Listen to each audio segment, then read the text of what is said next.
दोस्तों आज हम बात कर रहे हैं क्लास 12 बायोलॉजी के 40 महत्वपूर्ण प्रश्न, वो भी आंसर सहित। जी हाँ, आपने बिल्कुल सही सुना मेरे भाई। आज की इस वीडियो में आपको बायोलॉजी के 40 इंपॉर्टेंट क्वेश्चन बताऊंगा, वो भी आंसर सहित। बिल्कुल आपने सही सुना। वीडियो अगर आपने क्लिक कर दिया तो वीडियो को अंत तक देखना, क्योंकि ये वीडियो आज आपके लिए काफ़ी इंपॉर्टेंट एंड यूजफुल होने वाली है। आज की इस वीडियो में आपको 40 इंपॉर्टेंट प्रश्न बताऊँगा, वो भी आंसर सहित, है ना। तो चलिए हर एक क्वेश्चन को आंसर के साथ देखते हैं। जैसे कि पहला क्वेश्चन क्या लिखा है आपके सामने पेश कर दिया हमने, किन्हीं दो आभासी फलों के नाम लिखिए। एकदम सिंपल क्वेश्चन है, 2 नंबर का है। इसका आंसर क्या हो जाएगा? पहला हो जाएगा कि सेब, दूसरा क्या हो जाएगा? स्ट्रॉबेरी। ठीक, पहला कंप्लीट, बोलो हाँ। दूसरा नंबर क्वेश्चन क्या है कि जलीय परागण करने वाले किन्हीं 2 पौधों के नाम लिखिए। तो पहला ऑप्शन क्या हो जाएगा, मतलब पहला आंसर क्या हो जाएगा इसका कि हाइड्रिलिया, हाइड्रिला। दूसरा क्या हो जाएगा? दूसरा हो जाएगा इलगास। ठीक, ये दोनों इंपॉर्टेंट क्वेश्चन है। 2-2, 3-3 नंबर वाले हैं, मतलब आज पूरी बायोलॉजी खत्म। तीसरा नंबर क्वेश्चन क्या है कि मासल फल क्या है? मासल फल किससे कहते हैं? तो इसकी आंसर की बात की जाए तो आंसर क्या हो जाएगा कि जिन फलों में फल भित्ति सरस व गूदेदार होती हैं वे मासल फल कहलाते हैं। ये फल अस्फोटक होते हैं, जिसके कारण इनके बीज गुदा सड़ने के बाद भी खराब नहीं होते हैं, जैसे कि आम। ठीक, तो मासल फल क्या है मैंने बता दिया, इससे आसान और क्या ही मिलेगा। चलिए बात करता हूँ चौथा नंबर क्वेश्चन। चौथा नंबर क्वेश्चन क्या लिखा है मेरा? चौथा नंबर लिखा है कि एक परिपक्व परागकण में समहित कोशिकाओं के नाम लिखिए। तो इसका आंसर क्या हो जाएगा कि जनन कोशिका एवं वर्धिक कोशिका। ठीक, चलिए बात करता हूँ 5वां नंबर क्वेश्चन। ठीक, तो अब हम बात करता हूँ 5वां नंबर क्वेश्चन क्या लिखा है? 5वां नंबर लिखा है कि पुष्प में दलपुंज का क्या कार्य है? मैंने क्या बोला कि पुष्प में दलपुंज का क्या कार्य है? तो इसका आंसर की बात की जाए तो इसका हो जाएगा कि दलपुंज का रंग बिरंगा होना आकर्षण का केंद्र है। अर्थात मैंने क्या बोला? अर्थात यह कीटों का अपनी ओर आकर्षित करता है ना। तो बिल्कुल आप देखते चलिए, स्क्रीनशॉट लेते चलिए, और इसी चैनल को आप सब्सक्राइब कर लेते हो ना, तो ये आपके लिए फ़ायदा होगा काफ़ी अच्छा, क्योंकि मैं यूपी बोर्ड से संबंधित हर चीज़ जानकारी डालता रहता हूँ, और खासकर फिजिक्स, केमिस्ट्री, मैथ, बायोलॉजी पर वीडियो डालता हूँ। जी हाँ दोस्तों, आप कमेंट करो, आपके अनुसार वीडियो आ जाएगी। 6वां नंबर क्वेश्चन क्या लिखा है कि कीट द्वारा परागित पौधे का नाम लिखिए। तो इसका एक आंसर हो जाएगा मदार। ठीक, ये रहा कंप्लीट। हाँ, 7वां नंबर क्वेश्चन क्या लिखा है? केस नहीं लिखा है, यहाँ लिखा है अनिषेक फलन क्या है? अनिषेक फलन क्या है? इसका आंसर क्या हो जाएगा मेरा भाई? इसका राइट आंसर क्या हो जाएगा कि जब बिना निषेचन के अंडाशय से फल का निर्माण होता है, तो इस प्रक्रिया को अनिषेक फलन कहते हैं, जैसे कि अंगूर, कामा केला, कामा आदि। ये रहा 7वां पे कंप्लीट। चलिए बात करता हूँ 8वां नंबर क्वेश्चन। 8वां नंबर क्वेश्चन क्या लिखा है? 8वां नंबर क्वेश्चन ने लिखा है कि टेपिटम्प कहाँ स्थित है? इसका क्या कार्य है? इसका क्या तात्पर्य है? तो इसका आंसर की बात की जाए तो इसका आंसर क्या हो जाएगा कि टेपिटम्प परागकोश की भीतरी परत होती है। यह विकासशील परागकण को पोषण प्रदान करता है।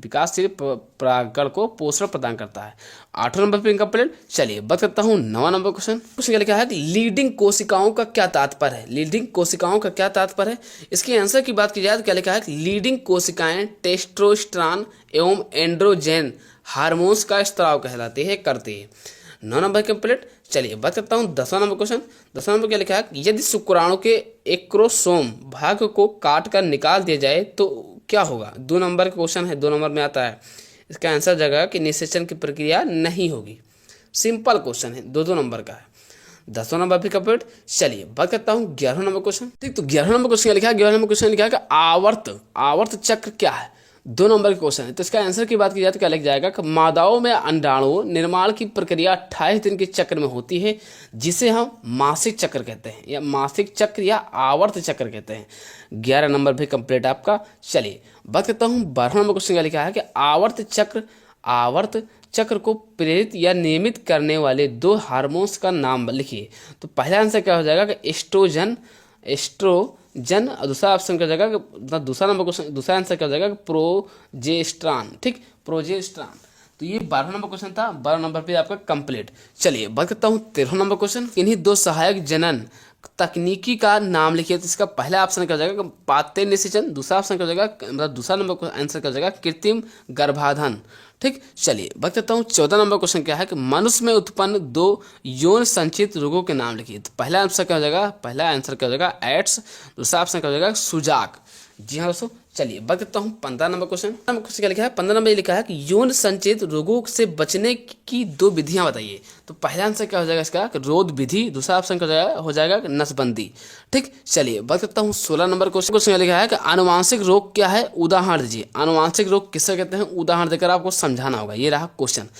आंसर की बात की जाए तो आंसर क्या हो जाएगा कि ऐसे रोग जो माता पिता से उनके संतान में आनुवांशिक रूप में पहुंचते हैं उन्हें, मैंने क्या बोला कि ऐसे रोग जो माता पिता से उनकी संतान में आनुवांशिक रूप में पहुंचते हैं उसे आनुवांशिक रोग कहते हैं। जैसे कि वर्धानता, जैसे कि कामा, या फिर हीमोफीलिया, या फिर बहुत बच्चों को देखा होगा आपने कि आंखों में कुछ चीज़ें की कमी होती है, जैसे कि कलर ब्रांडिंग, मतलब उनको कलर में दिक्कत होता है, या फिर दूर संचार, दूर दृष्टि होता है, तो ये सब आनुवांशिक रोग होता है। ठीक, तो जैसे वर्धानता, वही आंखें से संबंधित बातें हो रही हैं यहाँ पर। तो मैंने आपको 16 नंबर भी बता दिया। चलिए बात करता हूँ 17 number question, 18 number question, 19 number question. अभी आपको बहुत सारे क्वेश्चन मिलेंगे, आप पूरा देखना इस वीडियो को। ठीक, क्योंकि वीडियो आपके लिए बहुत अच्छा और बहुत जरूरी है। चलिए बात करता हूँ 17 नंबर क्वेश्चन। ठीक, तो अब चलिए बात करता हूँ 17 नंबर क्वेश्चन। क्या है 17 नंबर क्वेश्चन, लिखा है मानव में गुणसूत्रीय विकार के कारण उत्पन्न 2 रोग का नाम लिखिए। मैंने क्वेश्चन कैसा बोला आपका कि मानव में गुणसूत्रीय विकार के कारण उत्पन्न 2 रोगों के नाम लिखिए। तो पहला इसका आंसर क्या लिखना है कि टर्न सिंड्रोम। दूसरा नंबर क्वेश्चन, दूसरा आंसर क्या है कि डाउन सिंड्रोम। देखिए टर्न सिंड्रोम, डाउन सिंड्रोम। ये रहा 17 नंबर कंप्लीट आपका। चलिए बात करता हूँ 18 नंबर क्वेश्चन। क्या लिखा है कि टर्नर सिंड्रोम का गुणसूत्र विन्यास क्या है। तो पहला इसका हो जाएगा कि 2n-1 अर्थात 45 या फिर 44+x। ठीक, चलिए 19 नंबर क्वेश्चन क्या लिखा है कि डाउन सिंड्रोम का गुणसूत्र विन्यास क्या है। डाउन सिंड्रोम का गुणसूत्र विन्यास क्या है। तो इसका क्या जगह कि 2n+1 यानी कि अर्थात 47 फिर या 45+xy। चलिए बात करता हूँ 20वां नंबर को। 20वां नंबर क्या लिखा है कि 20वां नंबर क्या लिखा है कि मेंडल ने अपने प्रयोगों के लिए कितने लक्षणों का चुनाव किया। किन्हीं 2 लक्षणों का नाम लिखिए। जो मेंडल थे उन्हें अपने प्रयोगों के आधार पर कितने लक्षण का चुनाव किया, उनके लक्षणों के कुछ नाम लिखिए। ठीक, मैंने क्या बोला कि मेंडल ने अपने प्रयोगों के लिए कितने लक्षणों की चुनाव किया, किन्हीं 2 लक्षणों के नाम लिखिए। ठीक, तो इसका आंसर क्या होगा कि मेंडल ने अपने प्रयोगों के लिए 7 जोड़ी विपरीत लक्षणों का चुनाव किया। मैंने क्या बोला कि मेंडल ने अपने प्रयोगों के लिए 7 जोड़ी विपरीत लक्षणों का चुनाव किया। पहला ऑप्शन क्या हो जाएगा, पुष्प का रंग, है ना, जिसका आंसर क्या हो जाएगा, बैगनी, प्रभावी, सफ़ेद, अप्रभावी। ठीक, यहाँ पे लिखा है अप्रभावी लिखा है। ठीक, फिर इधर क्या लिखना है कि बीज का रंग, यानी कि हरा प्रभावी, फिर कामा पीला, या फिर अप्रभावी। तो ये रहा इसका सारा आंसर, है ना। ये मेंडल के जितने भी इंपॉर्टेंट, जैसे कि एक क्वेश्चन आता है मेंडल के नियम से आप क्या समझते हैं, तथा इसको वर्णन कीजिए। वो तो भैया बहुत रामबाण क्वेश्चन है। ये जो क्वेश्चन देखा ना 3 नंबर का है, 20 नंबर क्वेश्चन, जो मेंडल के नियम प्रयोगों के लिए कितने लक्षणों का चुनाव किया, ये 3 नंबर का है। इसे बताया कर लेना यार, मेंडल वाला कुछ जरूरी है बायोलॉजी में। ठीक, चलिए बात करता हूँ 21 नंबर क्वेश्चन में गुणसूत्रों की संख्या कितनी होती है। मनुष्य में गुणसूत्रों की संख्या कितनी होती है। तो इसका आंसर क्या हो जाएगा 44+xx या फिर 44+xy या फिर 46। तो ये रहा 21 नंबर क्वेश्चन। बिल्कुल आसान भी है और समझ जाना चाहिए, आपको समझ में आ जाना चाहिए। 22 नंबर क्वेश्चन क्या है कि जीनोम क्या है, जीनोम किसे कहते हैं। इसका आंसर क्या हो जाएगा किसी भी जीव में गुणसूत्रों के अगुणित सेट को जीनोम कहते हैं। ठीक, तो 22 नंबर पे कंप्लीट। ठीक, तो अब हम बात करते हैं 23 नंबर क्वेश्चन। क्या है 23 नंबर लिखा है कौन सा एंजाइम डीएनए खंड को विशेष स्थानों से काटता है। इसका आंसर क्या हो जाएगा कि प्रतिबंधन, यानी कि प्रतिबंधन एंड्रोन्यूक्लिएज एंजाइम। 23 नंबर भी कंप्लीट, एकदम ध्यान से आपको देखते रहना है। चलिए बात करता हूँ 24 नंबर क्वेश्चन। क्या लिखा है 24 नंबर लिखा है कौन सा एंजाइम डीएनए के कटे हुए टुकड़ों या टुकड़े को जोड़ता है। इसका आंसर क्या हो जाएगा लाइगेज एंजाइम। लाइगेज एंजाइम ऐसा होता है कि कौन एंजाइम को डीएनए के कटे हुए टुकड़े को जोड़ देता है। कौन सा एंजाइम, लाइगेज एंजाइम। ठीक, चलिए बात करता हूँ 25 नंबर क्वेश्चन। क्या लिखा है 25 नंबर लिखा है डीएनए में उपस्थित क्षारकों के नाम लिखिए। तो पहला इस नाम का हो जाएगा कि एडेनिन, दूसरा का हो जाएगा ग्वानिन, है ना, तीसरा का हो जाएगा स्टोइसिन, चौथा का हो जाएगा थाइमिन। ये सब रहे उपस्थित क्षारकों के, यानी कि डीएनए के। ठीक, चलिए बात करता हूँ मेरे भाई 26 नंबर क्वेश्चन। क्या लिखा है ये प्रोकैरियोटिक तथा डीएनए में अंतर लिखिए। ठीक, तो इसका आंसर क्या हो जाएगा मेरे भाई, इसका आंसर हो जाएगा प्रोकैरियोटिक डीएनए के साथ प्रोटीन नहीं जुड़े रहते हैं, जबकि यूकैरियोटिक डीएनए के साथ हिस्टोन, ये लिखा है हिस्टोन लिखा है, हिस्टोन प्रोटीन जुड़े रहते हैं। 26 नंबर भी आपका कंप्लीट। चलिए बात करता हूँ 27 नंबर क्वेश्चन लिखा है। 27 नंबर लिखा है कि मनुष्य में जीवाणु जनित रोगों के नाम लिखिए। इसका आंसर क्या हो जाएगा कि हैजा हो जाएगा, तपेदिक हो जाएगा, नियादी बुखार हो जाएगा और निमोनिया आदि, ये सब रहा है इसका आंसर। चलिए अब बात करता हूँ 28 नंबर क्वेश्चन क्या है कि मनुष्य में विषाणु जनित रोग के नाम लिखिए। मनुष्य के अंदर कौन सा ऐसा विषाणु जो विषाणु रहित मतलब विषाणु वाली जो जनित रोग है क्या है, तो डेंगू बुखार है, चेचक है, रेबीज है, पोलिया है आदि। 28 नंबर पे क्वेश्चन क्या लिखा है, वस्तु समय लिखा है कि व्यापसन क्या है। इसका आंसर क्या हो जाएगा कि जब कोई व्यक्ति ड्रग्स, अल्कोहल आदि का सेवन करता है और बार बार सेवन के कारण इसका आदी बन जाता है, आदी बन जाता है या इसका लत लग जाता है, तो इसे हम व्यापसन कहते हैं। जैसे कि आप मान लिया दारू, अल्कोहल, सिगरेट वगैरह, तंबाकू वगैरह आप खाते हो, कई बार खाते हो तो आपका आदत बन जाता है, उसी को आदत को ही लगना व्यापसन कहते हैं। ठीक, चलिए 29 नंबर कंप्लीट। अब हम बात करता हूँ 30वां नंबर क्वेश्चन।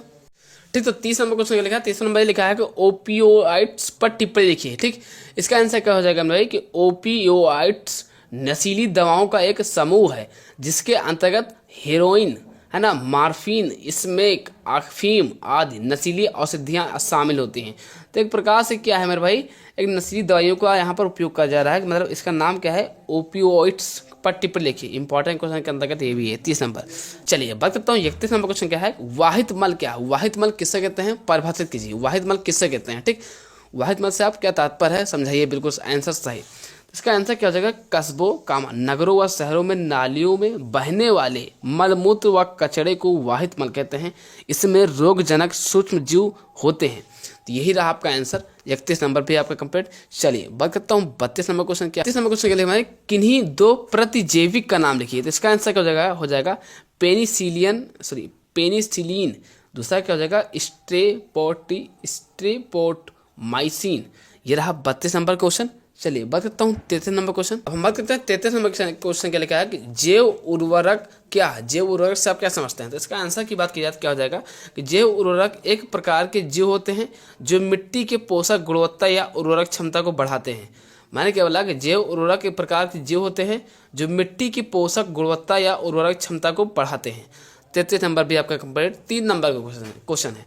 चलिए बात करता हूँ 34 नंबर क्वेश्चन में क्या लिखा है कि बायोगैस क्या है। बायोगैस से आप क्या समझते हैं। इसका आंसर क्या हो जाएगा कि बायोगैस एक गैसों का मिश्रण है जिसमें मुख्य रूप से मेथेन होती है।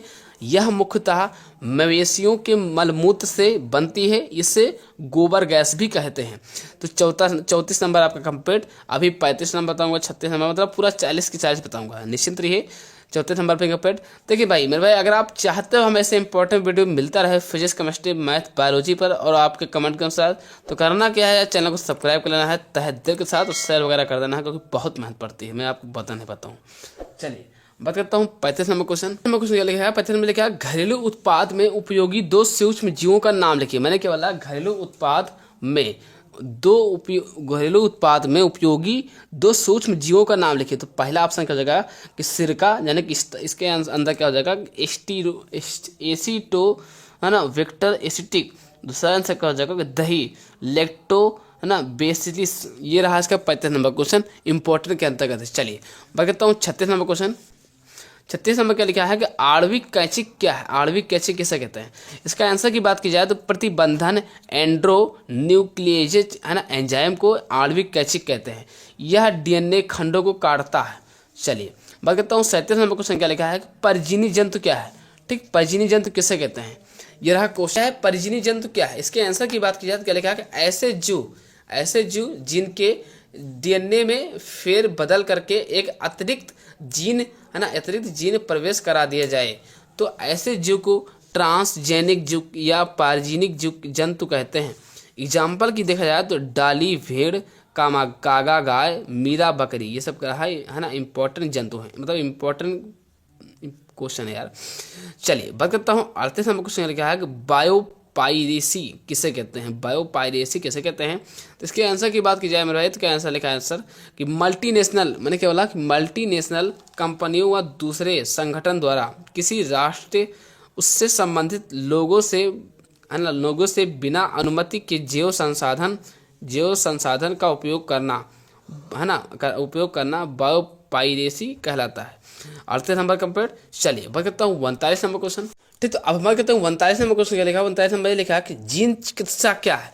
जीन चिकित्सा क्या है, इसका आंसर की बात की जाए तो क्या जाएगा कि जीन चिकित्सा के अंतर्गत शरीर के दोषपूर्ण जीन को निकालकर स्वस्थ व क्रियाशील जीन को प्रवेश करा दिया जाता है, इससे हम जीन चिकित्सा कहते हैं। ये 2 नंबर या 3 नंबर का क्वेश्चन है। ठीक, चलिए अब बात करता हूँ 40वां नंबर क्या है। 40 नंबर क्वेश्चन लिखा है कि किन्हीं 2 बाह्यऊष्मी प्राणी का नाम लिखिए। ठीक, तो इसका पहला ऑप्शन क्या हो जाएगा कि छिपकली, दूसरा ऑप्शन क्या हो जाएगा मेढक। मैंने तो जैसे दोस्तों आज आपको बताया कि 40 इंपॉर्टेंट क्वेश्चन बताऊंगा बायोलॉजी के, मैंने 40 बता दिया।